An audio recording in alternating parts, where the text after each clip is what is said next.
যারা ধর্মের দোহাই দিয়ে মানুষের বিরুদ্ধে অপবাদ দিয়ে ভোট চায় তাদের ভোট না দেওয়ার আহ্বান জানিয়েছেন বিএনপির স্থায়ী কমিটির সদস্য মির্জা আব্বাস।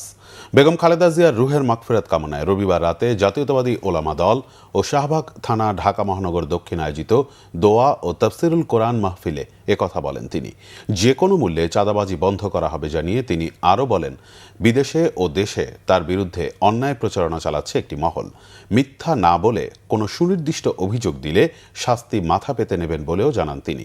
বলেন, আসন্ন নির্বাচনে জনগণ আবারও সুযোগ দিলে এলাকার বেকারদের কাজের সুযোগ করে দেয়া হবে। ধর্মের দোহাই দিয়ে মানুষের বিরুদ্ধে মিথ্যাপবাদ দিয়ে ভোট চায় তাদেরকে ভোট না দেওয়াই বোধহয় ভালো। বিদেশ থেকে এবং দেশে আমার বিরুদ্ধে অন্যায় প্রচারণা চালানো হচ্ছে, আমার বিরুদ্ধে কুৎসরণা করা হচ্ছে। যারা এই মিথ্যাপবাদ দিয়ে আমার বিরুদ্ধে অপপ্রচার চালাচ্ছে তাদের বিরুদ্ধে আপনারা ইনশাল্লাহ 12 তারিখে দাঁত ভাঙা জবাব আপনারা দেবেন।